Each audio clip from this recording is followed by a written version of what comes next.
বর্তমান আমাদের এলাকায় যারা ওই দল করে এরা আর কথা কয় না, একেবারে মুখ বন্ধ করছে।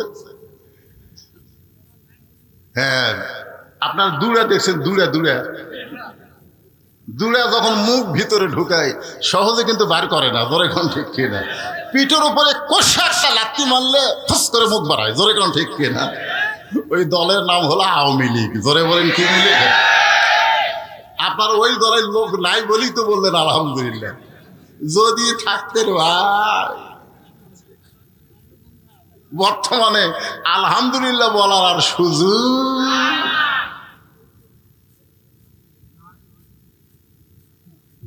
যদিও থাকেন, দল পরিবর্তন করার সুযোগ আছে না নাই? ধরে কেন আপনার নাই? কিন্তু চিনে গেছে তো, এই শালারা এত খারাপ আছে, বুঝলেন? সিনা টান করে ঘুরেছে, রংবাজি সন্ত্রাসী চাঁদাবাজি করার কারণে জনগণ এদেরকে চিনে ফেলে দিচ্ছে। আল্লাহ তাআলা আমাদেরকে শারীরিক সুস্থতা দান করে মানসিক প্রশান্তির জন্য এই জান্নাতের বাগানে কবুল করেছেন। এ কারণে খুশি না বেজার? তাহলে খুশি হলে আরেকবার বলি আলহামদুলিল্লাহ। আমাদেরকে আল্লাহ তাআলা ভাগ্য গুণে এমন একজন জাতির পিতা দান করেছেন। আল্লাহ কোরআনে বলেন, মিল্লাতা আবিকুম ইব্রাহিম ওয়া সাম্মাকুমুল মুসলিমিন। খুশি না বেজার? হ্যাঁ, যিনি আমাদের নাম রেখেছে মুসলমান। জন্মসূত্রে আমরা মুসলমানের ঘরে জন্ম নিয়ে আজকের এই মুসলমান হিসেবে পরিচয় দেওয়ার পারতেছি, এ কারণে কি কম খুশি? তাহলে বলি আলহামদুলিল্লাহ। আল্লাহ তাআলা শুধু মুসলমানের ঘরে কবুল করে নাই, আমাদেরকে বিশ্ব নবী, জরিকন কি নবী? যখন বলবো আমার নেতা তোমার নেতা, সকলে বলবেন বিশ্ব নবী মোস্তফা। আমার নেতা তোমার নেতা বিশ্ব নবীর চরিত্র ফুলের চাইতেও কওয়া লাগবে। হ্যাঁ, যেই বলো বিশ্ব নবীর চরিত্র, আপনার ফুলের চাইতেও পবিত্র। বিশ্ব নবীর চরিত্র, আমরা সেই নবীর উম্মত, যেই নবী, এই যে আমাদের রফিকুল ইসলাম খান ভাই বললো সাইয়েদে না, আমাদের নেতা। নেতা তোমরা যেই নেতার পিছনে ঘুরঘুর করছে, 1 মিনিটের মধ্যে 37 বার আপা আপা করে, তোমাকে বিপদে ফেলা দিয়া পলে গেছে। তোর কথা ঠিক না? আর আমাদের নেতা লাইলাতুল মেরাজে জান্নাতের ভিতরে ঢুকেছেন। ফেরেশতা জিবরাইল বললেন, ইয়া রাসূলুল্লাহ, আপনি যদি ইচ্ছা করেন তাহলে জান্নাত থেকে বের না হলে আল্লাহ আপনাকে বার করে দিবার পারবে না। কারণ আল্লাহ কোরআনে বলেছেন, সালামুন আলাইকুম তিবতুম ফাদখুলুহা খালিদিন। কেউ যদি একবার জান্নাতে প্রবেশ করে, সে যদি ইচ্ছা না করে আল্লাহ তাকে জান্নাত থেকে বের করে দিবার পারবে না। কি কষ্টের দুনিয়া! এই বছরে আপনার চাচা মারা গেছে, আপনার খাদিজা মারা গেছে, তাইফের ময়দানে গিয়ে আপনি রক্তাক্ত হলেন, আপনি জান্নাতের মধ্যে ঢুকছেন আর বাড়ান না। সঙ্গে সঙ্গে আমাদের নেতা নবী বললেন, জিবরাইল, আল্লাহ যদি আমাকে জান্নাতে থাকার জন্য ঢুকতে বলতো আমি ঢুকতামই না, আমি শুধু জান্নাত দেখার জন্য ঢুকছি। আমার উম্মতের জন্য, যারা আমাকে নেতা নবী হিসেবে মেনে নিয়েছে, তাদের জন্য আল্লাহ কেমন জান্নাত বানাইছে এটা দেখার জন্য ঢুকছি, থাকার জন্য না। আমি সেই দিন জান্নাতে থাকার নিয়তে ঢুকবো যেদিন আমার সমস্ত উম্মতকে আল্লাহ জান্নাত দিয়ে দিবে। তো যেই নেতা জান্নাতে যাও আমাদের কথা বলে নাই, আমরা সেই নেতা বাদ দিয়ে এলে পেনশন নেতা।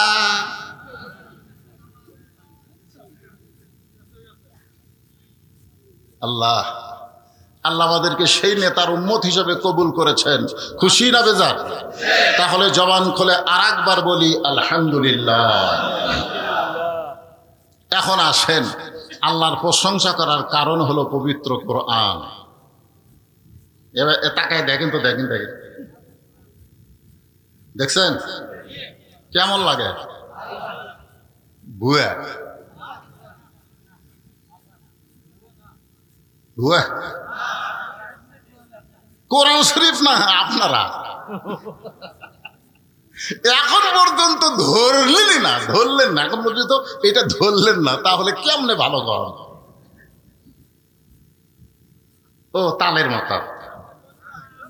শোনেন, বাংলাদেশের মুসলমান তালের মাথায় আর চলা যাবে না। বহু তাল দেখছি আমরা, ঠিক কেন বলেন? বহু তাল হওয়ার পরে দেখলাম বাবা দেশ চালায়। বাবা ৭৫ সালে সাইজ করে এক ভাই এসে দেশ নিল। জোরে কোন কথা, ঠিক কিনা? ভাই যখন চলে গেল তখন ভাবি দেশ চলায়। ভাবির কাছ থেকে বাবার মেয়ে বুবু আবার দেশ নিল। আবার ভাবি, আবার বুবু স্বৈরাচার হলো। অনেক দেখেছি, আর দেখতে চাই না। এখন দেখতে চাই আল্লাহর কোরআনের বাংলাদেশ। জোরে বলেন কথা, ঠিক কিনা?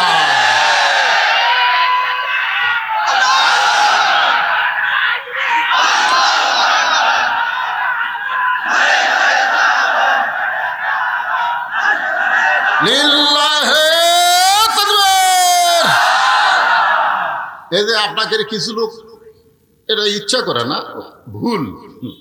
আল কোরআনের আলো ঘরে ঘরে জ্বলা। না না না, ঘরে ঘরে এলে ভুয়া ভুয়া ভুয়া। ঘরে ঘরে কি এক ঘন্টায় সংসদে ওয়াসা কোম্পানি একটা ট্যাঙ্কি বানাচ্ছে, ট্যাঙ্কি। সেই ট্যাঙ্কির গাঁত লেখা আছে 2 কোটি লিটার। 5-6টা ডিপ টিউবওয়েল দিয়ে পানি তোলে ট্যাঙ্কির। ওই ট্যাঙ্কির পানি গোটা ঢাকার সমস্ত বাসায় সাপ্লাই হয় পাইপের মাধ্যমে। একদিন গভীর রাত্রে ট্যাঙ্কির ছাপনি খুলে 2টা মরা মোষ ট্যাঙ্কির মধ্যে ঢুকে দিছে। ওই মোষ আস্তে আস্তে ফুলে গলে পানির সঙ্গে মিশ্রণ হয়ে প্রত্যেকটা বাসায় পাইপ দিয়ে পানি চলে যাচ্ছে। আর বাসার লোকেরা ট্যাপ থেকে পানি গিলাসে নিয়ে বলতেছে ওয়াসাকাহুম রাব্বুহুম শারাবান তাহুরা। আপনারা বলেন তো, পানি পাক না না পাক? কেন না পাক? আপনি তো কোরআন পড়তেছেন আর পান করতেছেন। তাহলে বুঝতে পারছেন যে ঘরের মধ্যে কোরআন পড়ে পানি পান করলে পানি পাক হবে না। যেখান থেকে পানি আসতেছে আমার বাসায়, সেই ট্যাঙ্কি পবিত্র করা লাগবে। ধরে গান কথা, ঠিক কিনা? সেই ট্যাঙ্কির নাম হলো সংসদ। এই জন্য স্লোগান যা আছে, আগে অ্যাঙ্গেলে মার হচ্ছে, এখন আর অ্যাঙ্গেলে নেই, এখন একটা প্যান্ডেলই মার হবে। ধরে কোন কথা, ঠিক কিনা? হ্যাঁ, প্যান্ডেলে। যে বলো আল কোরআনের আলো, আপনারা সকলে বলবেন সংসদে জালো। আল কোরআনের আলো, কোরআন হাদিস যেখানে, দুনিয়ার মুসলমান হওয়ার দিবে না, হওয়ার দিবে না। শয়তান খালি মোসর তাও মারতেছে। আল্লাহ কোরআনে বলেন, ইয়া আইয়ুহাল্লাযীনা আমানুত্তাকুল্লাহা হাক্কা তুকাতিহি ওয়া লা তামুতুন্না ইল্লা ওয়া আনতুম মুসলিমুন। ভাইজান, ইমানদারকে লক্ষ্য করে আল্লাহ বলতেছেন, আল্লাহকে ভয় কর। আর ভয় করতে গেলে মানুষের তৈরি আইন দিয়ে ভয় করা যাবে না। ভয় করতে গেলে লাগবে কার আইন? জোরে বলেন, কার আইন? হ্যাঁ, সবাই দেখেন, একটু প্রাণ ভরা তাকায় দেখেন। কষ্ট করে গরমের ভিতরে কোরআনে আলোচনা শোনার জন্য বসে আছেন। আমরা বাংলার মানুষ এখনো কোরআন দেখতে পাইনি, তবে কোরআন শুনতে পাইছি। কারণ 50টা বছর যিনি কোরআনের হক তাফসীর করেছেন সে জীবনে জেলখানায় কাটাইছেন, আর হাসপাতালে নিয়ে গিয়ে তাকে হত্যা করা হলো। জোরে কোন কথা ঠিক না? সেই কোরআনের পাখি আমাদেরকে কোরআন শুনাইছে, কলজা ভরা দিছে, এত সুন্দর কোরআনের তাফসীর করেছে। আমরা কোরআন শুনে শুনে পাগল হয়ে গেছি। কিন্তু শুধুমাত্র শোনার জন্য আল্লাহ কোরআন দেয় নাই, এই কোরআনকে বাস্তবে দেখার জন্য দিয়েছে। জোরে কোন কথা ঠিক না? কিন্তু আমরা দেখতে পাইনি। আশা করা যায় এবার কোরআন আমাদের দেখা দরকার। জোরে কোন ঠিক কিনা? এখন কোরআন দেখতে গেলে আমাদের কি করণীয়?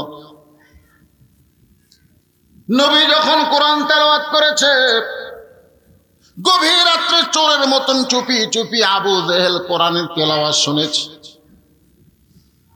সারা রাত নবীর কোরআন তেলাওয়াত শুনেছে। সকালবেলায় গিয়া আবু জেহেল তার সভাসদ বর্গে বলতেছে, এত সুন্দর কোরআনের বাণী, রাতটা কোন দিক দিয়ে গেল আমি বুঝবারই পারি না। সাল্লাল্লাহু আলাইহি ওয়াসাল্লাম।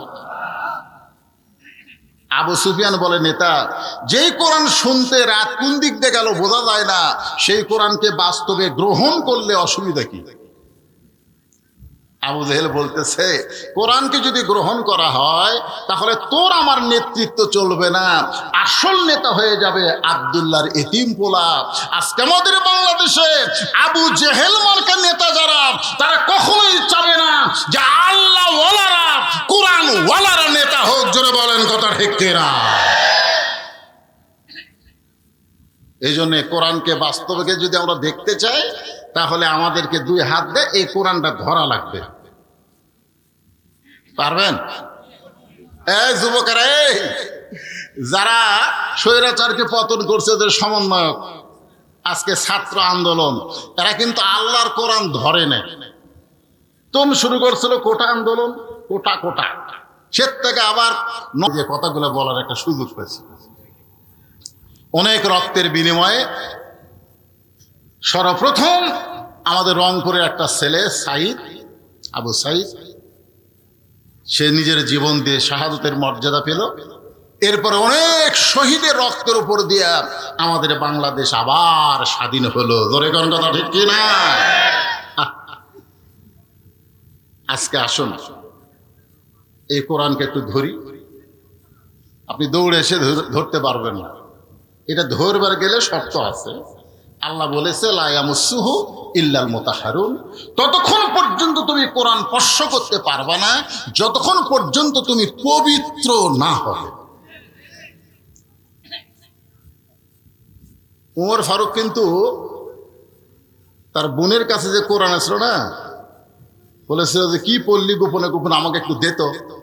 তখন বোন বলল, ভাই এটা ধরবার গেলে পবিত্র হওয়া ছাড়া ধরার উপায় নেই। ওমর ফারুক চিন্তা করলেন, যেই কোরআনের আয়াত ধরবার গেলে পবিত্র হওয়া লাগে, সেই কোরআনটাই কি নিজের চোখে একটু দেখা দরকার। ধরে কোন কথা ঠিক কিনা? যার উপর কোরআন নাজিল হয়েছে তাকে দেখতে গেছে। নবীকে হত্যা করবার চাইছিল, তখন কিন্তু নবী দেখতে আর যায়নি, নবীকে হত্যা করার নিয়তে তরবারি হাতে নিয়েছিল। এবার নবীর কাছে গিয়ে নবীর দিকে তাকায় দেখে, এইটা তো আমার মতো মানুষ না। সুবহানাল্লাহ। নবী মোর নূরে খোদা, তার তরে সকল পয়দা, আদমের কলবেতে তারি নূরের রোশনী। সবাই বলেন নবী মোর পরশমণি, নবী মোর সোনার খনি, নবী নাম ভাবে যেজন সেই তো দোজা আনের ধ্বনি। সুবহানাল্লাহ বলেন। ওমর ফারুক ইসলামকে কবুল করে কোরআনকে গ্রহণ করলেন। এমন ভাবে কোরআনকে গ্রহণ করলেন, এক সময় আল্লাহ তাআলা এই কোরআনের ওসিলায় ওমরকে বাংলাদেশের মতন ৯৬টা দেশের নেতা বানায়া দিলে। বাংলাদেশের মতন কয়টা? 96টা দেশের নেতা বানাই দিলেন। শুধু কোরআন দেখবার যায়া উমরকে আল্লাহ নেতা করে দিলেন। ধরে কোন সুবহানাল্লাহ। মসজিদের মেম্বরে বসে ওমর ফারুকের মন বলতেছে, ওমর তুই অর্ধ পৃথিবীর খলিফা। এটা কিন্তু মুখ বলেনি, মন মন। ওমর ফারুক কয়, কে রে, আমি অর্ধ পৃথিবীর খলিফা? নফস। সাথে সাথে দুই হাত ডান গালে, বাম হাত বাম গালে চড় মারে। এমন সময় ওসমান গনি এসে সামনে দাঁড়ায় বলে, আমির আল মুমিনিন, আপনি কি পাগল হয়ে গেলেন? নিজের গালে নিজে চড় মারেন, কারণ কি? ওমর ফারুক বলে, ওসমান, আমার মন আমাকে বলতেছে আমি অর্ধ পৃথিবীর খলিফা হয়েছি। ওসমান বলে, ঠিকই তো কইছে, মন তো আপনার ঠিকই কইছে, মন তো ভুল কয় নাই, এতে আবার নিজের গালে চড়ান ফ্যান। ওমর ফারুক বলে, ওসমান, আজকে মন বলতেছে অর্ধ পৃথিবীর খলিফা, কিন্তু আমার ঈমান বলতেছে আমার অতীতের খবর কি? ওসমান গনি বলে, আমির আল মুমিনিন, আপনার অতীতের কি খবর? ওমর ফারুক বলে, আমি একটা রাখাল ছিলাম, খালার বাড়িতে রাখালি করতাম। ছাগল নিয়ে যখন সন্ধ্যায় আসতাম, আমার খালা আমার চুল ধরে বলতো, ওমর কয়টা ছাগল নিয়ে গেলে, কয়টা ফেরত আনলে? আমি গুণের দিকে 3-4টা কম। আমি আবার দৌড় দিতাম, ছাগলগুলো কুড়ে নিয়ে এসে যখন খালারে দিতাম, খালা আমার কান ধরে বলতো, ওমর যেই ভুল আজকে করেছো, এই ভুল যদি আগামীকাল করো, তোমার রাখালির চাকরি আমি ক্যান্সেল করে দিব। আমি তখন খালার পা ধরে বলতাম, খালা, আমার রাখালির চাকরি ক্যান্সেল করে দিলে আমি থাকবো কোথায়, খাবো কি? একদিন যে ওমর রাখালির চাকরি রক্ষা করার জন্য খালার পা ধরে কেঁদেছে, আজকে সেই ওমর অর্ধ পৃথিবীর খলিফা হয়েছে। এটা ওমরের যোগ্যতায় নয়, এটা কেবলমাত্র আল্লাহর কোরআনের ওসিলায়। ধরে বলেন কথা ঠিক ভাই রে, এটা সেই কোরআন। খালি গরিব গুরুবার ছেলেদের মাথায় কোরআনের পাগড়ি, আমরা হাফিজি পাগড়ি মাথায় পরাই দিলাম। আজকে মহিলা মাদ্রাসা খুঁজলে দেখেন, এলাকার মধ্যে ধনী মেয়ে এই মাদ্রাসার ভর্তি হয়নি। আমাদের মতন গরিবগুলা সব কোরআন ধরছে, আর ধনীগুলা সব ভার্সিটিতে গেছে। এখন আমরা গরিবগুলা যদি কোরআন থেকে হক কথা মসজিদের মেম্বারে বলবার চাই, ওই ধনী ঘুষখোর খালি এরকম গুজরে ওঠে, সুদখোর এরকম জোরে জোরে কাশে। ঠিক কিনা বলেন? কোরআনকে শুধু গরিবের জন্যই না, সবার জন্যে। হযরত ওমর অর্ধ পৃথিবীর খলিফা হইয়া নিজের চোখে আল্লাহর কোরআনকে দেখার জন্যে তিনি ছদ্মবেশে ঘুরতেছেন। আমার মা বোনেরা যারা পর্দার অন্তরালে আর মহিলা মাদ্রাসাকে টার্গেট করে আমি আপনাদের সামনে কথাগুলো বলতেছি। ওমর ফারুক ছদ্মবেশে মদিনার অলি গলি যখন ঘুরতেছে, এমন সময় দেখতে পাই দুই পাহাড়ের মাঝখানে একটা সুন্দরী মেয়ে ধীর গতিতে হেঁটে হেঁটে আসতেছে। মেয়েটার সামনেও কোনো মানুষ নাই, পিছনেও কোনো মানুষ নাই। ওমর ফারুক মেয়েটার দিকে তাকায় বলতেছে, আলহামদুলিল্লাহ, আল্লাহ তোমার দুনিয়ায় এত সুন্দর একটা মেয়ে। হয়তো আপনারা বলবেন, হুজুর ওমর ফারুক একটা মেয়ের দিকে তাকায়া এত সুন্দরী মেয়ে বলে আলহামদুলিল্লাহ বলল, এটা কি ইসলামে জায়েজ নাকি? ওমর ফারুক কিন্তু মেয়েটার চেহারা দেখে নাই, মেয়েটার আপাত মস্তক আল্লাহর আইন পর্দা। আল্লাহর ইসলাম বলে যে মেয়ে দেখতে যদিও কালো হয়, যদি মেয়েটা দেখতে খাটো হয়, আর আল্লাহর কোরআনের পর্দা যদি মেনে চলে, আল্লাহর ইসলাম কেবলমাত্র তাদেরকেই সুন্দরী মেয়ে বলে। এখন আপনাদের এলাকায় সুন্দরী মেয়ে বলতে আপনারা কি বুঝতেছেন? হ্যাঁ, পরিমণি, পরিমণি কলেজ ভার্সিটি মেয়েরাই সুন্দরী নাকি? মহিলা মাদ্রাসার মেয়েরা কি? হ্যাঁ, জোরে বলেন। মেয়েটা যদি দেখতে কালো হয়, খাটো হয়, এরপরও আল্লাহর কোরআনের পর্দা যদি মেনে চলে, আল্লাহর ইসলাম কেবলমাত্র তাদেরকেই সুন্দরী বলে। বেপর্দা নারী যারা বিশ্ব বেহায়া তারা, আর পর্দানিশী নারী যারা বিশ্ব সুন্দরী তারা। ধরে কার কথা ঠিক না? ওমর ফারুক মেয়েটার নিকটে গিয়া, মা মাগো, এই নির্জন পথে তুমি একা একা চলতেছো, তোমার সামনেও মানুষ নাই, পিছনেও মানুষ নাই, তোমার অন্তরে কি কোনো ভয় ডর লাগতেছে না? মেয়েটা পর্দার ভিতর থেকে বলে, পথিক তুমি কি হযরত উমরকে চিনো? জোরে কান সুবহানাল্লাহ। মেয়েটা কাকে বলতেছে? উমরকে বলতেছে, পথিক তুমি কি হযরত উমরকে চিনো? যেদিন উমর ফারুক আল্লাহর কোরআন দিয়ে রাষ্ট্র চালায়, সেদিন থেকে একজন মহিলা পৃথিবীর এক প্রান্ত থেকে আর এক প্রান্তে যাবে, তার কলিজায় আল্লাহ ছাড়া অন্য কারো ভয় থাকবে না। আল্লাহর কোরআন দিয়ে যেদিন বাংলাদেশ চলবে, সেই দিন একজন মেয়ে বাংলাদেশের এই প্রান্ত থেকে ওই প্রান্ত পর্যন্ত যাবে, ওই মেয়েটার কলিজায় আল্লাহ ছাড়া অন্য কারো ভয় থাকবে না, কারণ কোরআনের কারণে আল্লাহ তাকে পুরাপুরি নিরাপত্তা দিয়ে দিবে। মেয়েটা বলতেছে, পথিক তুমি কি হযরত ওমরকে চিনো? হ্যাঁ, যদি চিন্তা তাহলে এরকম বেসাইদা কথা বলতে না। যেদিন থেকে ওমর আল্লাহর কোরআন দিয়ে রাষ্ট্র চালায়, সেদিন থেকে পৃথিবীর এক প্রান্ত থেকে আর এক প্রান্তে একটা মহিলা যাবে, তার কলিজায় কার ভয়? জোরে বলেন, কার ভয়? আর আমাকে কলিজায় এখানে যারা আপনারা বসে আছেন, এখন আর ভয় নেই। আগে আপনাকে উল্লাপাড়া যদি ওয়াজ করতে আসতাম, আমার বউ আমাকে আগেই বলতো, দেখে শোনা ওয়াজ করবে, দেখে শোনা ওয়াজ। কি দেখবো রে? দেখবেন আশেপাশে পুলিশের গাড়ি আছে কিনা, র্যাবের গাড়ি আছে কিনা, বর্তমান সরকারের কোনো ক্যাডার আছে কিনা, ক্যাডার। তা আমরা আগে এরকম দেখতাম। যদি দেখি যে কিছু আছে, তখন ওরা তেল মেরে দিতাম, তেল। ইমান যদি থাকতো তাহলে আমরা এভাবে দেখতাম না, আমরা এইভাবে দেখতাম। জোরে কোন কথা ঠিক কিনা? আমরা দেখতাম কি আছে, আল্লাহ যদি থাকে, এরা চামচা করে খাওয়া আছে। পুলিশ ধরার ভয় করছে, কিন্তু বেলকুচিতে কাউসারি ভাইকে আজরাইলি ধরছে। জোরে কোন কথা ঠিক কিনা? আমার তাই ভাই রে, এমন একটা পরিবেশ হলো ভাই, চিন্তা করে ওয়াজ করা লাগে, পুলিশ যেন না ধরে। ওই দিন কাউসারি ভাই আজরাইল ধরবি আর মনই নেই। আমরা দুই ভাইকে তো একই থানা তো আছে, ওই বেলকুচি থানা, কাউসারি ভাইয়ের ওয়াজ, আমার ওয়াজ। আমাকে বললো, ভাই ওয়াজ শেষ, আপনার যদি আগে হয় তাহলে আমার জন্য দেরি করবেন, আর আমার যদি আগে হয় আপনার জন্য দেরি করব। আমরা কড্ডার মোড় পার হয়ে, এরা দুধ একেবারে গরম করে চা দেয়, আমরা দুই ভাই একসাথে খাবো। দুই জনের অন্তর কিন্তু পুলিশ ধরার ভয়। ধরে কেন কি ধরার ভয়? ওয়াজ শেষ করার পরে আমি চিন্তা করলাম, কাউসারি ভাইকে কল দে, ও তো কল দিচ্ছে না, তার মানে ওয়াজ শেষ হয়নি। আমি যখন কল করলাম, ওর সাথী ধরে বলতেছে, হুজুর কিছুক্ষণ আগে কাউসারি সাহেব এনায়েতপুর হাসপাতালে মারা গেছে।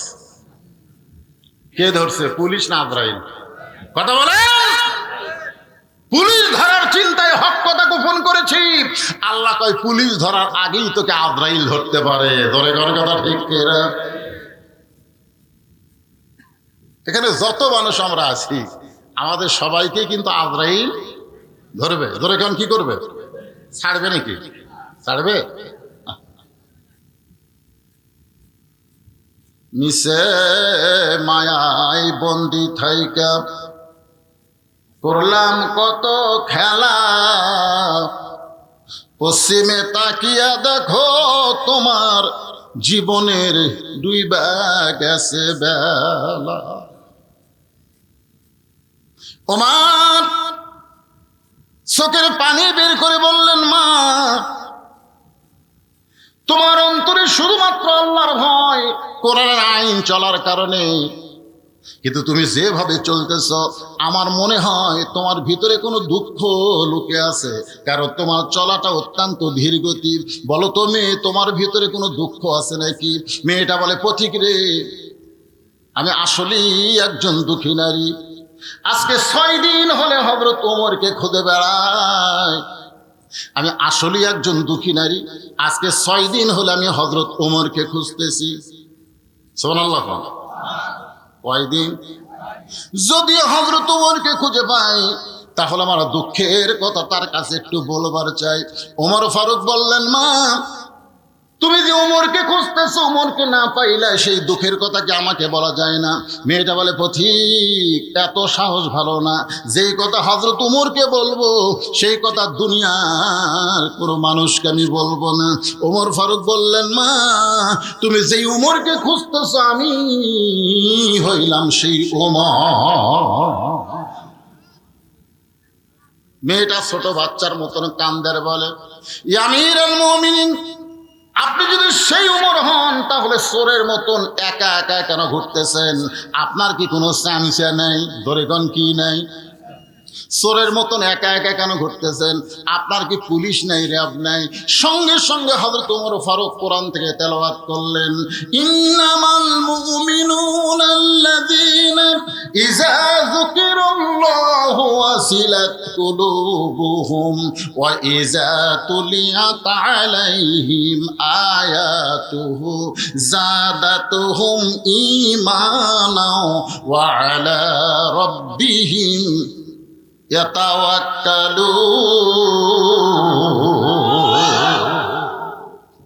আল্লাহর কোরআনটা কি নিজের চোখে একটু দেখে। ওমর ফারুক বললেন, মা যেদিন থেকে কোরআন দিয়ে রাষ্ট্র চালায় সেদিন থেকে আমার ঈমান আমাকে বলে দিয়েছে দুনিয়ার কোনো পুলিশ লাগবে না, স্বয়ং আল্লাহ তাআলাই আমাকে হেফাজত করবে।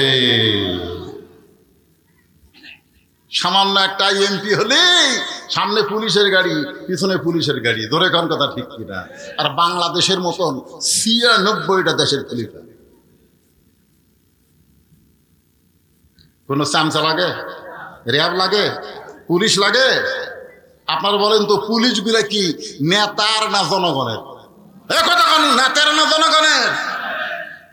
কিন্তু গত বছরগুলোতে পুলিশ একটাও জনগণের ছিল না, সব নেতার হুকুমে ছাত্রদের বুকে, জনতার বুকে গুলি করছে। ধরে কোন কথা ঠিক না? একটা পুলিশও জনতার ছিল না, সব নেতার। এই যে নেতা আসতেছে, যত বড় নেতা তত বেশি পুলিশ। আর এই হুন্ডালারা চামচেরা, আপনি দেখবেন যেই নেতার পিছনে বেশি চামচা ওই নেতা তত মারে, মারুক তত টাকা মারে। ধরে কোন কথা ঠিক কিনা? হ্যাঁ, দেখবেন যার পিছনে বেশি চামচা ঘুরে বুঝবেন ওই নেতা মারে বেশি। ওমর ফারুক চোখের পানি বের করে বললেন, মা এখন বলো কি দুঃখ তোমার মনে, যেই দুঃখ নিয়ে তুমি 6 দিন হলে আমাকে খুঁজতেছ? মেয়েটা বলতেছে, আমিরুল মুমিনিন, আমার জীবনের সবচাইতে বড় দুঃখ হলো আমি 6 বছর বয়সে ঈমান গ্রহণ করেছি। আপনারা যারা আমার সামনে বসে আছেন, ওয়াজ শোনার পরে মনে হবে আমরা মুসলমান ঠিকই, কিন্তু আমাদের ঈমান নাই। ধরে কোন কি নাই? আজকে দেখেন তো ঈমান আছে কিনা, একটু খেয়াল করে দেখেন। মেয়েটা বলতেছে 6 বছর বয়সে আমি ঈমান গ্রহণ করছি। আপনারা কি আমার কথা বুঝতে পারতেছেন? ঈমানের কলে পা পড়া আর ঈমান গ্রহণ করা দুইটা কিন্তু এক না। কারণ যুদ্ধের সময় আমার এলাকার অনেক হিন্দুরা কলমা পড়ছে, আরবি করে দেখলি বলতো লা ইলাহা ইল্লাল্লাহ, লা ইলাহা ইল্লাল্লাহ, লা ইলাহা ইল্লাল্লাহ। আরবিরা বলতো বিলকুল ঠিক হয়। এক হিন্দু চাচা আমাকে বলতেছে, হুজুর মুসলমানের কলমার দাম আছে। তা আমি কইলাম, আপনি হিন্দু হইয়া মুসলমানের কলমার দাম কেমনে বুঝলেন? যুদ্ধের সময় বুঝেছি। এই কলমা যতক্ষণ মুখত ছিল ততক্ষণ পাকিস্তানে আর্মি আমাকে গুলি করে। আমি বললাম, দাদা কলমা শুধু মুখে রাখার কারণে আর্মির গুলি থেকে আপনি বাইসে গেছেন। এই কলমা যদি কলিজার মধ্যে জায়গা দিবার পারেন তাহলে জাহান্নামের আগুন থেকে আল্লাহ আপনাকে বাঁচাইয়া দিবে। এখন আপনারা বলেন, ঈমানটা খালি মুখে রাখবেন না ভিতরে ঢুকাবেন? হ্যাঁ, আচ্ছা, ঈমান ভিতরে ঢুকলে তার চরিত্র কেমন হবে? একটা দৃষ্টান্ত দিব। উকিল এসে বলতেছে, উকিল আপনার তো ফাঁসির রায় হয়েই গেছে, যে কোনো সময় আপনার ফাঁসি হবে। এই ফাঁসি থেকে যদি বাঁচবার চান তাহলে রাষ্ট্রপতির কাছে একটা দরখাস্ত লেখেন। রাষ্ট্রপতি যদি দয়া করে আপনাকে মাফ করে দেয় তাহলে আপনার ফাঁসি আর কার্যকর হবে না। এই কথা কে বলতেছে? উকিল বলতেছে। তখন আসামি মুচকি মুচকি হাসে। উকিল বলে হাসেন কেন? বলে হাসার কারণ হলো তোমার কথা শোনা। উকিল বলতেছে আমি তো ঠিকই বলছি, রাষ্ট্রপতির কাছে দরখাস্ত লেখার কথা, তো হাসেন কেন? বলে পাগলা, আমি আমার জীবনে 3টা রাষ্ট্রপতি ক্ষমতা থাকা অবস্থায় মরা দেখছি। আসামি বলতেছে আমি কয়টা রাষ্ট্রপতি? 3টা রাষ্ট্রপতি ক্ষমতার থাকা অবস্থায় মরা দেখছি। একটা হলো বঙ্গবন্ধু শেখ মুজিবুর রহমান, একটা জিয়াউর রহমান, একটা জিল্লুর রহমান। যারা ক্ষমতা থাকতে নিজেরাই মরে যায়, তাদের কাছে বাঁচার দরখাস্ত কোনো ইমানদার লিখবে? তাসদিক বিল জেনা, কলিজার মধ্যে। উকিল বলতেছে তাহলে আপনার ফাঁসি হবে। আসামি মুসকে মুসকে হাসে। উকিল বলে হাসেন কেন? বলে আমার ফাঁসি হবে কিন্তু আমার মৃত্যু হবে না। উকিল কয় কি করেন? আপনার ফাঁসি হবে মৃত্যু হবে না কেন? না, আল্লাহর কোরআন তার দলিল। আল্লাহ কোরআনে বলেন ওয়ালা তাকুলু লিমান ইয়াকতালু ফি সাবিলিল্লাহি আমওয়াতুন বাল আহইয়াউ ওয়ালাকিন লা তাশউরুন। জল্লাদ শাহজাহান বলেছে জামাত ইসলামের যত নেতাকে ফাঁসির মঞ্চে নিয়ে যাওয়া হয়েছে, একজন নেতার চোখে পানি দেখি নাই, বরং সবার মনে আনন্দ, সবার মনে আনন্দ। কারণ ফাঁসির দড়ি বরণ করতেছে, জান্নাতের দরজা আল্লাহ তাদের জন্য খুলে ধরেছে। কি মনে করতেছেন? ফাঁসি হবে কিন্তু মৃত্যু? এ কথা কার? আল্লাহর কোরআন যারা দেখেছে এই বিশ্বাস তাদের কলিজায়। কোরআনের দল করবেন, আপনি মরে যাবেন। আল্লাহর রাসূল বলতেছে মান সাআলাল্লাহু তাআলা আশ-শাহাদাতা বিসিদকিন বাল্লাগাহুল্লাহু মানাজিরা শুহাদা ওয়া মাতা আলা ফিরাশিহি রাওয়াহুল বুখারী কিতাবুল মাগাজি। জোরে কোন সুবহানাল্লাহ। এই কোরআনের বিজয়ের আন্দোলন যারা করে বাংলার জমিনে, এই আন্দোলন করতে গিয়ে জেল খাটে, জুলুমের শিকার হয়, যদি ওই লোকটা নিজের বিছনায় মৃত্যুবরণ করে, আল্লাহ রাসূল বলেছে হাসরের ময়দানে আল্লাহ তাকে ইসলামী আন্দোলন করার কারণে, কোরআন বিজয়ের আন্দোলন করার কারণে আল্লাহ হাসরের ময়দানে তাকে শহীদদের কাতারে দাঁড় করায়া দেবে।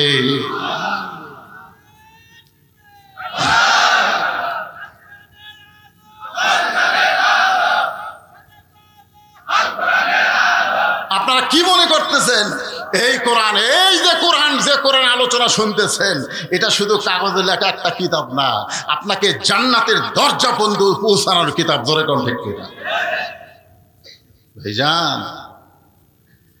এই যে মহিলা মাদ্রাসা, আমি এখানে ঢোকার পরই চিন্তা করলাম এলাকার মানুষ এত চালাক, রাবেয়া বশির বানাচ্ছে। ধরে কোন ঠিক কিনা? একটা পর্দানিশী, একটা মহিলা মাদ্রাসায় যে মেয়ে তৈরি হবে সে হবে পর্দানিশী। সে মেয়ে হবে উম্মুল খায়ের ফাতেমা। উম্মুল খায়ের ফাতেমার পেট থেকে যে সন্তান হবে তার নাম হবে আব্দুল কাদের জিলানী। কথা কন না কেন? মাদ্রাসায় ভর্তি হয়েছে 4 বছরে। ওস্তাদ কয় আব্দুল কাদের, এখন কায়দা হাতে দিয়ে কয় আমার সঙ্গে বলা আলিফ। আব্দুল কাদের কয় লাম মিম যালিকাল কিতাবুল লা রাইবা ফিহি হুদাল লিল মুত্তাকিন আল্লাযীনা ইউমিনুনা বিল গায়বি ওয়া ইউকিমুনাস সালাত ওয়া মিম্মা রাযাকনাহুম ইউনফিকুন। ওস্তাদ মারছে দৌড়। কে রে?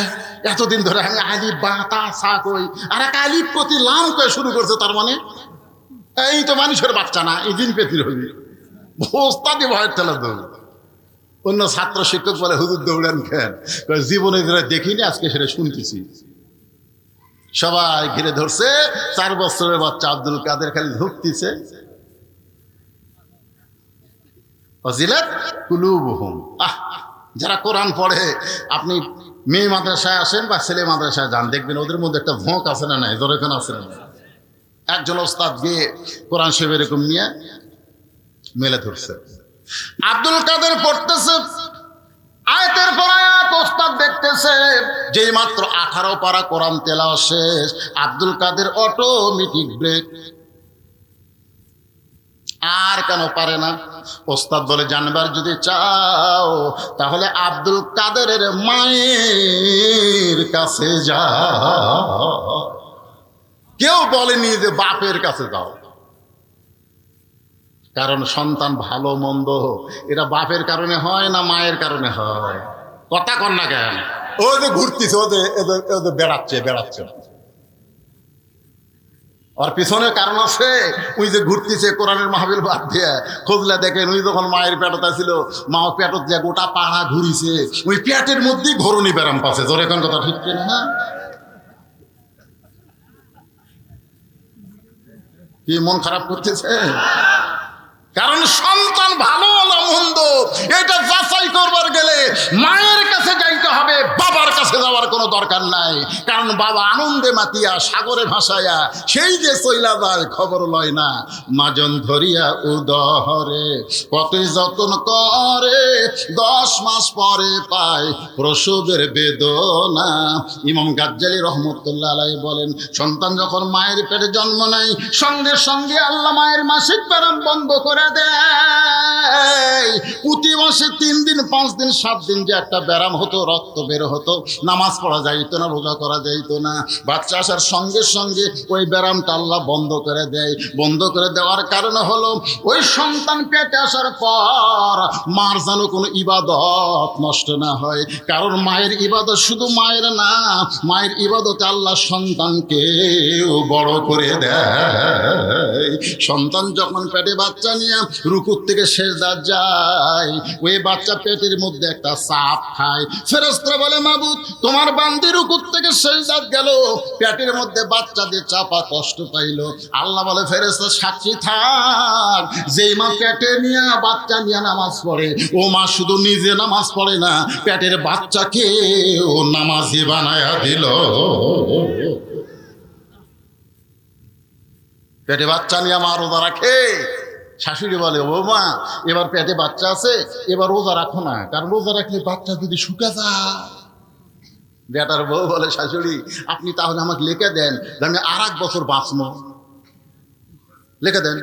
শাশুড়ি বলে, এটা কি লিখে দেওয়া যায়? তাহলে আপনি কেমনে বলেন আমার পেটের বাচ্চা শুকে যাক, কিন্তু আল্লাহর হুকুম রোজা আমি বাদ দেব না। আল্লাহ কয়, বান্দি তুই রোজা থাকলি, তোর পেটের বাচ্চাকেও রোজার ট্রেনিং দিলি। ধরে কেন সুবহানাল্লাহ। কারণ মাও খায় না, বাচ্চারও খাওয়া হয় না। যেই মা পেটে বাচ্চা নিয়ে রোজা রাখছে, ওই মায়ের বেটা, ওই মায়ের সন্তান কোনোদিন বেরোজাদার হতে পারে? আজকে যেই শালা রোজা থাকে না, খুঁজলে দেখবেন ওই যখন পেটটা ছিল ওর মাও থাকে না।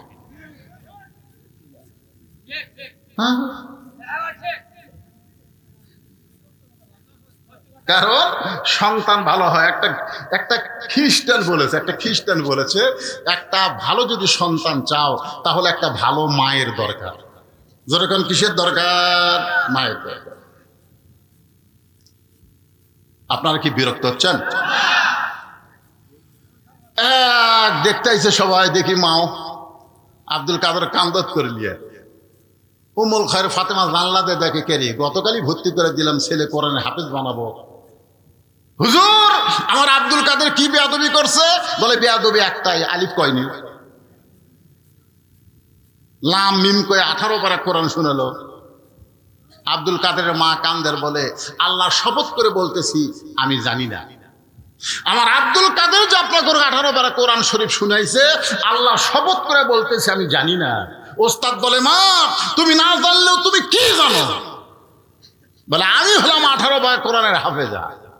আব্দুল কাদের যখন আমার পেটে ছিল, আমি 1 ওয়াক্ত নামাজ বাদ দেইনি, একটা রোজাও বাদ দেইনি। আব্দুল কাদের যখন ভূমিষ্ঠ হলো, যখন আব্দুল কাদেরকে আমি কোলে নিতাম, আল্লাহর কোরআন তেলাওয়াত করতাম। আব্দুল কাদের যখন কাঁদতো, আমি বাবু তো বাবু তো করে কান্না থামাইনি, আল্লাহর কোরআন তেলাওয়াত করে করে ওর কান্না থামাইছি। আব্দুল কাদের যখন আমার স্তনে দুগ্ধ পান করতো, আমি তখন কোরআন তেলাওয়াত করতাম, ও আমার স্তনে দুগ্ধ পান করতো। আব্দুল কাদের যখন রাত্রিবেলা বিছানায় ঘুমাতে যাইতো, আমি 1 পারা কোরআন না শোনাইলে আমার আব্দুল কাদের কোনোদিন ঘুমাইতো না। আমার মনে হয় এই 4 বছরে আমার 18 পারা কোরআন বহুবার আব্দুল কাদেরকে শুনাইছি, আর শুনতে শুনতে আমার বাচ্চাটা হয়তো মুখস্থ করে ফেলেছে। সমস্ত ওস্তাদ বলতেছে, মা যদি ভালো হয় সন্তান আল্লাহর ওলি হয়। তাহলে এখানে যে মহিলা মাদ্রাসা বানাইছেন, আপনারা আল্লাহর ওলির ফ্যাক্টরি বানাচ্ছেন। ধরে কোন কথা ঠিক কিনা? কি বাবা কিছু কর, যদি কোয়া লাগে হামাক কর, এবারে কি করবা হামাক করবা কয় ঘন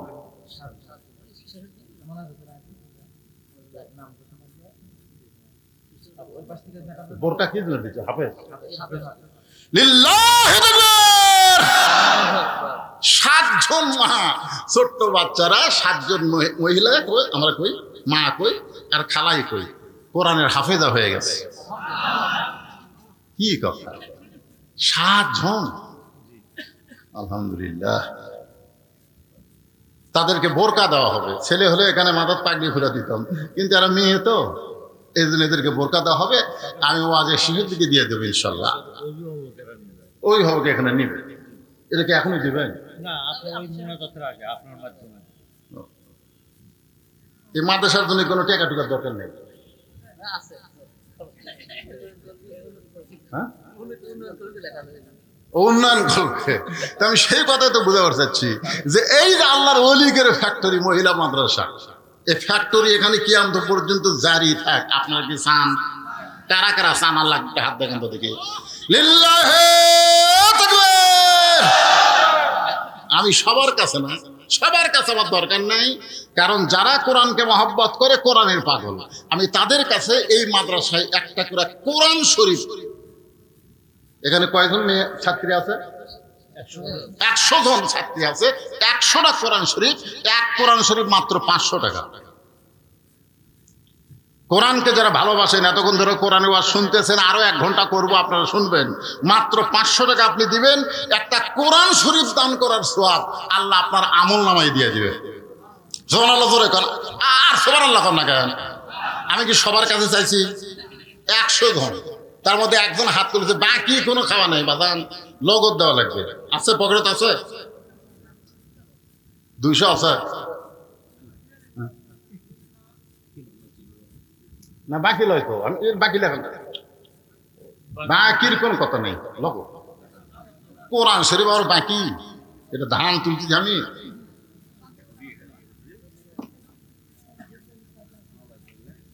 কোরআন শরীফ তো চাই না আমি, কোরআন শরীফ বাবদ কথা আপনারা বুঝলেন না নাকি? কোরআন শরীফ বাবদ 500 টাকা। 500 টাকা দিবেন, একটা কোরআন শরীফ দান করার সওয়াব আল্লাহ আপনাদের আমল নামায় দিয়ে দিবে।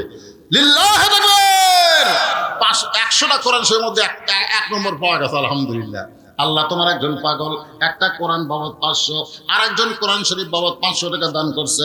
আল্লাহ দানকে কবুল করেন। 100টা কোরআনের মধ্যে 2টা পাওয়া গেল। আমরা সবাই কোরআনকে ভালোবাসি, কোরআনের মিছিল করলাম। পকেটে টাকা থাকলে দাবি আছে, না থাকলে দাবি নাই। আর একজন কোরআন বাবদ 500 টাকা দান করছে। আল্লাহ 3টা হয়ে গেছে। আমার মা বোনেরা, পর্দার অন্তরে যারা ওয়াজ শুনতেছেন, এই ছেলেরা, এরা ওটা শুরু করলো কেন? না, যারা কোরআন শরীফ দিবেন তারা খালি উঠবেন। 2 মিনিট কালেকশন, 2 মিনিট, সারা রাত না। আর একজন একটা কোরআন শরীফ বাবদ 500 টাকা দান করেছে। আল্লাহ দানকে কবুল করেন। আল্লাহ বাপ মা আত্মীয় স্বজন কবরে গেছে, এই যে কোরআন বাবদ 500 টাকা দান করলো, এই দান করার কারণে বাপ মার কবরকে জান্নাতের টুকরা আল্লাহ কবুল করেন। যাদের বাপ মা কবরে গেছে, বাবার জন্য একটা কোরআন শরীফ দেন, মায়ের জন্য একটা কোরআন দেন। যদি না পারেন বাপ মা 2 জনের জন্য একটা কোরআন শরীফ দান করেন। আর একজন কোরআন বাবদ 500 টাকা দান করছে, আল্লাহ দানকে কবুল করেন। আল্লাহ নেক নিয়ত নেগাশা করেন। আর একজন কোরআন শরীফ বাবদ 500 টাকা দান করছে, আল্লাহ দানকে কবুল করেন।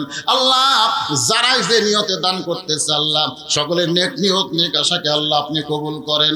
আল্লাহ তোমার নবীর এতিম মাদ্রাসা, মহিলা মাদ্রাসাকে আল্লাহ কিয়ামত পর্যন্ত কবুল করেন। একটু জিকির করি, লা ইলাহা ইল্লাল্লাহ, লা ইলাহা ইল্লাল্লাহ, জোরে লা ইলাহা, লা ইলাহা ইল্লাল্লাহু মুহাম্মাদুর রাসূলুল্লাহ। আর একজন কোরআন শরীফ বাবদ 500 টাকা দান করছে। যদি আপনাদের কাছে বেশি মনে হয় যে হুজুর আমার কাছে তো 500 টাকা নেই, আমরা ওয়াজ শুনবার আইছি, হুজুর টাকা তো আনিনি, আপনি যে পেঁয়াজ করতেছেন লগত, ঠিক আছে, 500 যদি না থাকে আপনি 200 টাকারও কোরআন আছে।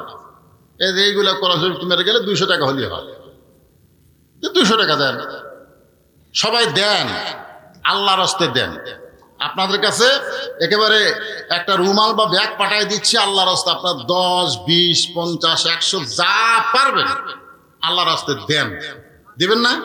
সবাই দেন। দেওয়া শেষ করলে ইনশাল্লাহ একটানা আলোচনা হবে ইনশাল্লাহ। মাশাআল্লাহ। আল্লাহ বলার সাথে সাথে ছোট্ট বাচ্চার হাতে তোমার একজন বান্দা যা ছিল মানে 250 টাকা 250 টাকা দান করেছে আল্লাহ কোরআন শরীফ বাবদ। আল্লাহ দানকে কবুল করেন, আল্লাহুম্মা আমিন। এই যে এত লোক আপনারা ভাত খিলালেন, সেই আমি আসেনি দেখতেছি, খালি সমানে খিলাচ্ছে। দিয়ে দেই খাবার সিস্টেম তো ওইরকমই করা। মহিলার প্যান্ডেলে মহিলা আদায় করতেছে রুহুল আমিন। আল্লাহ কোরআন শরীফ বাবদ 200 টাকা। আল্লাহ আর একজন তোমার বান্দা কোরআন বাবদ 200 টাকা। মাশাআল্লাহ। আল্লাহ যারা দান করলো আল্লাহ সকলের দানকে আল্লাহ আপনি কবুল করেন। ওটি করেন না ভাই, না ওটি করেন না। শয়তান ধোকা দিবে, জানেন শয়তান কি বলবে? দেশ না। আবার কিছুক্ষণ পরে শয়তান বলবো ও তুই তো দিব না, তোর দেখা দেখে উঠে যান চাইলো। যে লোকটা এখান থেকে উঠলো ও নিজে ওঠেনি, শয়তান ওর গলা ধাক্কা দিয়ে তুললো। টাকা দেওয়ার জন্য ওঠেন, অসুবিধা নেই, যাওয়ার জন্য ওঠেন না। আমি কি সারা আদায় করবো? তাই আদায় শেষ। যে আল্লাহর একজন বান্দা 700 টাকা, একজন 500, একজন 200 কোরআনের জন্য করছে দান। আল্লাহ দানকে কবুল করেন, আল্লাহুম্মা আমিন। কে রে ভাই, আমি বললাম যে গামছা নিয়ে ভিতরে দান 10, 20, 50, 100 যে যা পারে আল্লাহ রাস্তায় দান করবে। আল্লাহ আর একজন কোরআন শরীফ বাবদ 500 টাকা দান করছে। আল্লাহ দানকে কবুল করেন, আল্লাহুম্মা আমিন। আল্লাহুম্মা সাল্লি আলা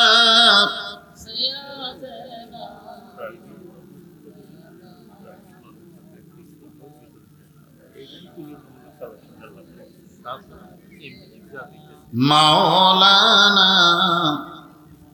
আবার আমার কানে বলে দিচ্ছে হুজুর এটা তো প্রাইভেট মাদ্রাসা। কি বিপদ রে, তাই তো ওঠে গেলে।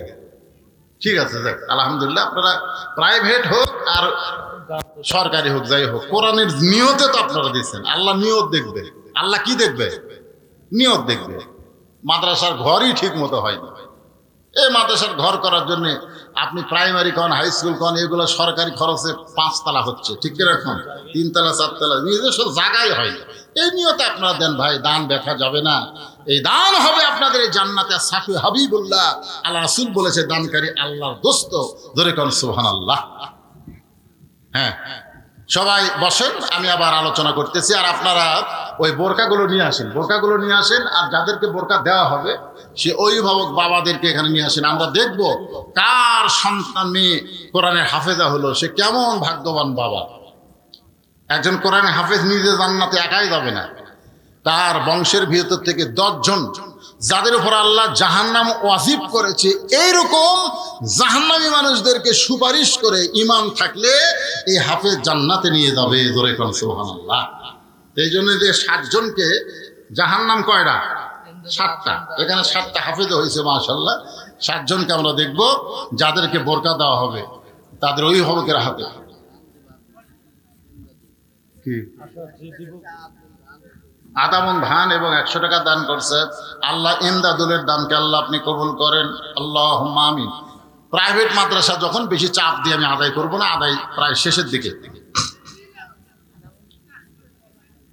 হ্যাঁ লেখেন এখানে, হ্যাঁ এমদাদুল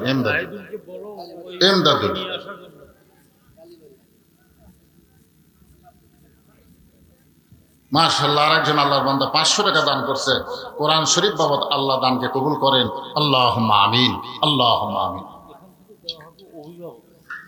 তাহলে কোন জায়গায় গিয়ে আপনাদের রাখছি? মেয়েটা বলতেছে আমিরুল মুমিনিন 6 বছর বয়সে আমি ঈমানকে গ্রহণ করেছি। আপনাদের মনে আছে না?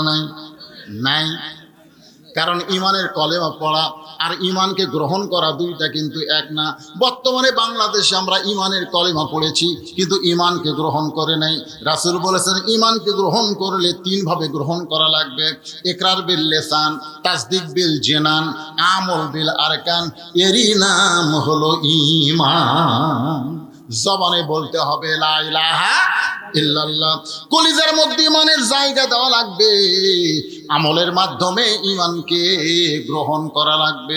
আজকে দেখেন ঈমান গ্রহণ করার পরে সবচাইতে দামি আমল, আপনারা বলেন ভাইজান, ঈমান গ্রহণ করার পরে সবচাইতে দামি আমলের নাম কি?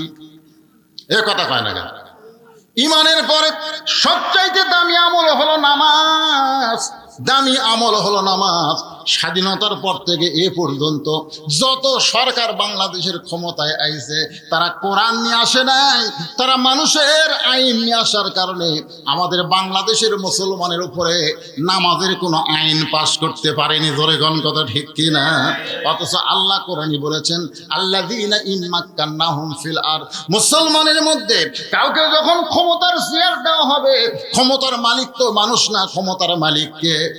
কিন্তু কাউকে যখন ক্ষমতার চেয়ার দেওয়া হবে তার 1 নম্বর দায়িত্ব হলো পদ্মা সেতু নির্মাণ করা, 1 নম্বর দায়িত্ব হলো রাস্তার উপর ফ্লাইওভার করে দেওয়া, 1 নম্বর দায়িত্ব হলো ট্যানেল করা।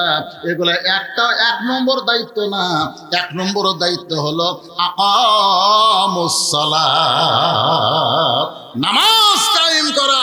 আমাদের বাংলাদেশে গত সরকার অনেকগুলো মসজিদ বানাচ্ছে। জোরে কোন কথা ঠিক কিনা? কথা কন না কেন? আপনাকে রে উল্লাপাড়ায় মসজিদ নাই?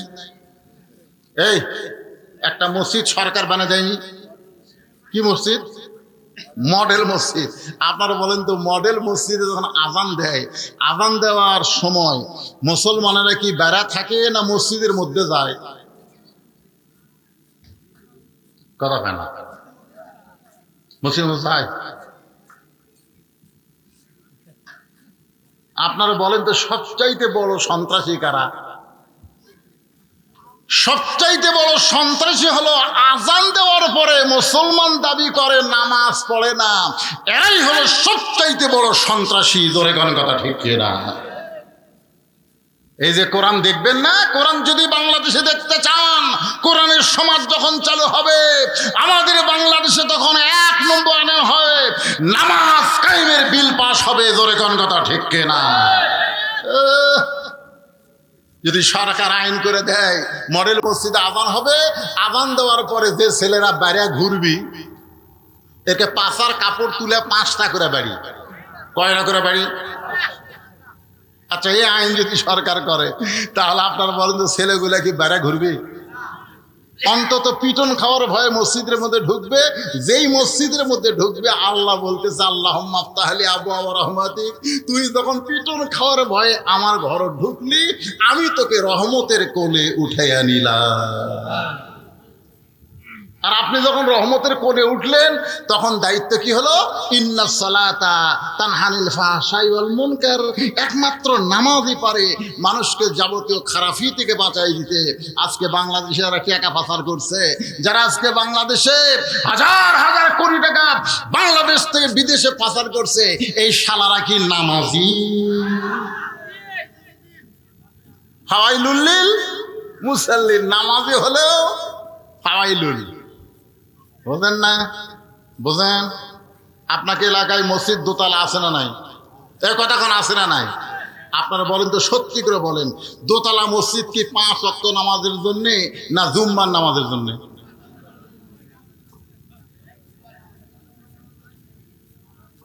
দোতলা মসজিদ যেগুলো আছে এগুলো 5 ওয়াক্তের জন্যে? একটা দোতলাও কিন্তু 5 ওয়াক্তের জন্য না, কারণ প্রত্যেক ওয়াক্তে 2 কাতার 3 কাতারই মুসল্লি হয় না। আরে একতলাতে আছে 9 কাতার, তাহলে দোতলা করলো কেন? ওই জুম্মার। আপনারা বলেন তো, শুধু জুমার নামাজ পড়ে, 5 ওয়াক্ত পড়ে না, এরা কি নামাজি? এরা ফাওয়াইলুল লিল মুসাল্লিন। আল্লাহ কয়, আমার সঙ্গে যেমন ঠাট্টা করছিস দুনিয়ায়, আমিও আল্লাহ তোদের সঙ্গে ঠাট্টা করবো হাসরে। আল্লাহ বলবে, জুমার নামাজের পার্টিরা, তোরা কারা রে? তখন হাত তুলে করবে, আল্লাহ আমরাই তো জুম্মা নামাজ পড়ছি, 5 ওয়াক্ত পড়িনি, খালি জুম্মা মারছি। আল্লাহ বলে, রহমান রহিম নামের ওসিলায় তোরকে জান্নাত দিয়ে দিলাম, যা। তখন জুম্মা পার্টি সেই খুশি হয়ে মারবি দৌড়, বেহেস্তের কাছে আয় দেখবে দরজার বিশাল একটা তালা। আল্লাহ আমাদের বেহেস্ত দিলেন, কিন্তু তালা যে। আল্লাহ কয়, ভালো করে খুঁজে দেখ, চাবি আছে। আর ভালো করে খুঁজে দেখবে চাবি একটা আছে, তালার মধ্যে ঢোকে ঠিকই, কিন্তু ঘোরে না। আল্লাহ চাবি তো পাইলাম, ঢুকালাম, কিন্তু ঘরে না যে। আল্লাহ কয় তালার মধ্যে 5টা দাগ আছে, তোকে চাবির মধ্যেও 5টা দাগ থাকা লাগবে। এখন তোরা দেখ তো, তোরা যে চাবি ঢুকাইছিস এর মধ্যে কোনো দাগ আছে? আল্লাহ আমাদের চাবি না তেল তেলা দাগ।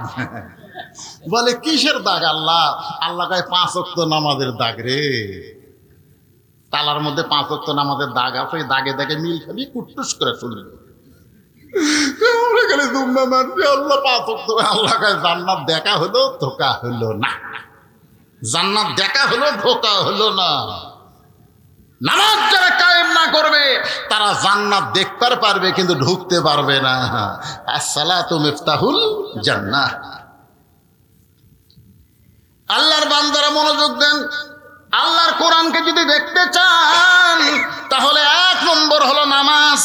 রাসূল বলেছেন লা সালাতা লা ঈমানা, যারা নামাজ নাই তার ঈমান নাই। লা সালাতা লা দীনা, যারা নামাজ নাই তার কোনো ধর্ম। এখন আপনারা বলেন, আমার সামনে বসে যারা আওয়াজ শুনতেছেন, কারা কারা ঈশার নামাজ পড়েননি?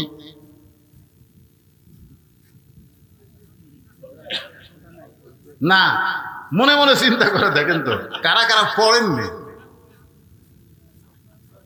এই যারা যারা ঈশার নামাজ পড়েননি তারা যদি ফজর আগে মরে যান, মনে করেন আপনি ঈশার নামাজ পড়লেন না, ফজর আগে মরে গেলেন, আমাদের মতন কত হুজুর আপনার জানাজাত গেলে আপনি জান্নাতে যাবেন। যেই ব্যক্তি ঈশার নামাজ জামাত আদায় করেছে, ফজরের নামাজ পড়ার আগে তার যদি মৃত্যু হয়, সে একটা মানুষ যদি তার জানাজায় না যায়, ঈশার নামাজের কারণে আল্লাহ তাকে জান্নাত দিয়ে দিবে। আর যেই বেটা ঈশা পড়েনি, ফজর না পড়ার নিয়তে শুইছে, আর গভীর রাত্রে হাত ফেল করে মারা গেছে, 1 কোটি মানুষ আর জান্নাত দোয়া করলেও ও জান্নাত পাবে না, কারণ নামাজ বাদ দেওয়ার কারণে সে কাফের হয়ে মারা গেছে। বলে কোন কথা ঠিক কিনা? বাইনাল আবদি ওয়াল কুফরি তরকু সালাত। বান্দার কাফের পৃথক করা জিনিসটার নামই হলো নামাজ। এখন আল্লাহর কোরআনকে দেখতে গেলে, এই কোরআনকে যদি আমরা গ্রহণ করি, ঈমান গ্রহণ করার ব্যাপারে 1 নম্বর আমলের নাম হলো নামাজ। যেরকম 1 নম্বর আমলের নাম কি?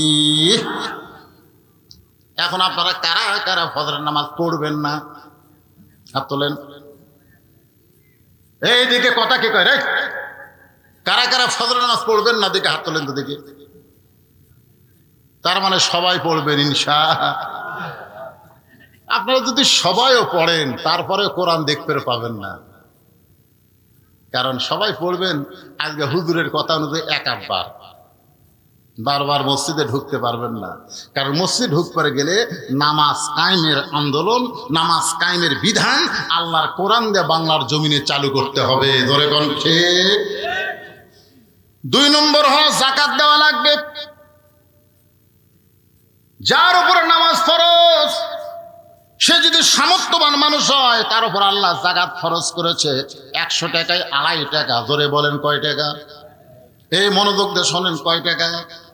যদি কোরআন দিয়ে বাংলাদেশ চলে তাহলে গরিব মানুষ কোনো ধনীর বাড়িতে যাওয়া লাগবে না, বরং ধনী মানুষরাই গরিবদের বাড়িতে ঘুরবে। সুবহানাল্লাহ। যেদিন আল্লাহর কোরআনকে বাংলাদেশে দেখবেন, সেদিন একটা গরিবও ধনীর বাড়িতে যাবে না। কারণ যাকাত দেওয়া লাগবে না চাওয়া লাগবে? এখন দেওয়া না চাওয়া? এখন বাংলাদেশে যাকাত চাই। চাচা আমাকে না যাকাত দিবেন চাচা? চাচা কয় আমার বহু লোক আছে ভাই।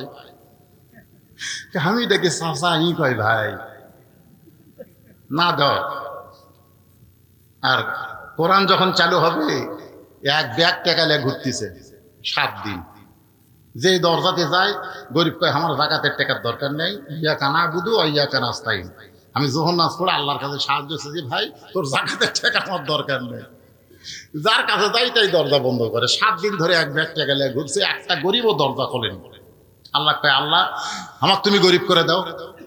এই যাকাতের টাকা নিয়ে মানুষের দরজায় দরজায় আর ঘুরবার পারতেছি না। আল্লাহ বিরক্ত হয়ে গেছে। কয়দিন?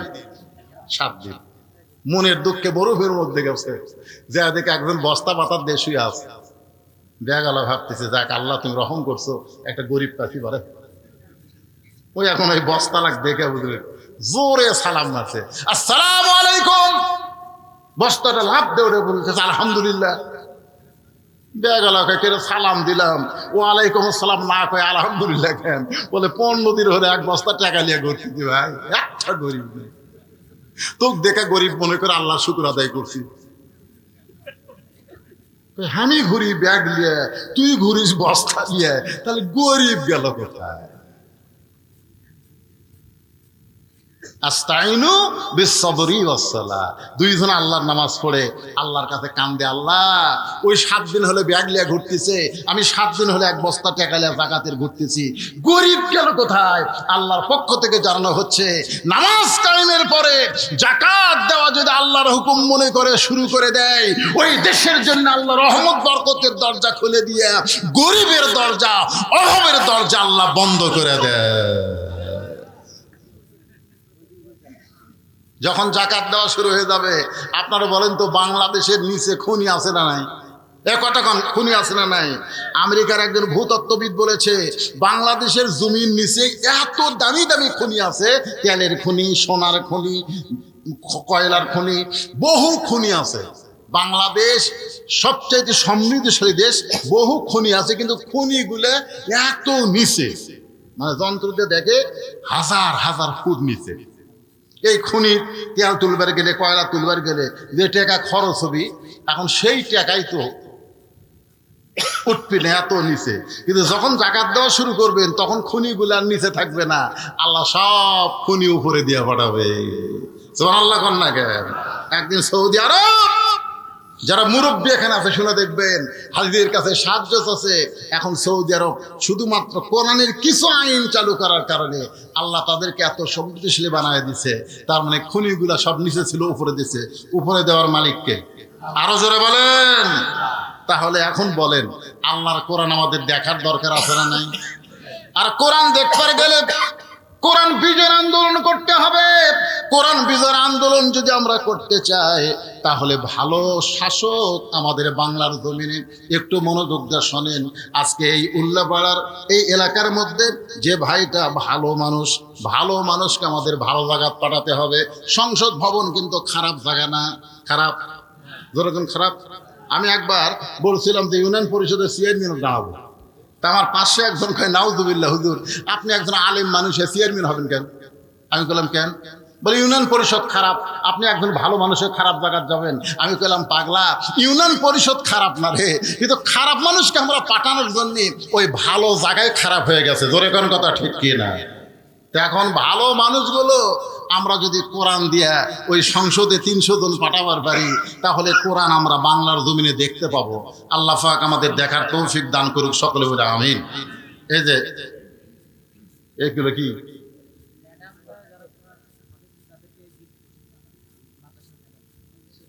আচ্ছা আচ্ছা, আর আপনারা কি গিফট করতেছেন?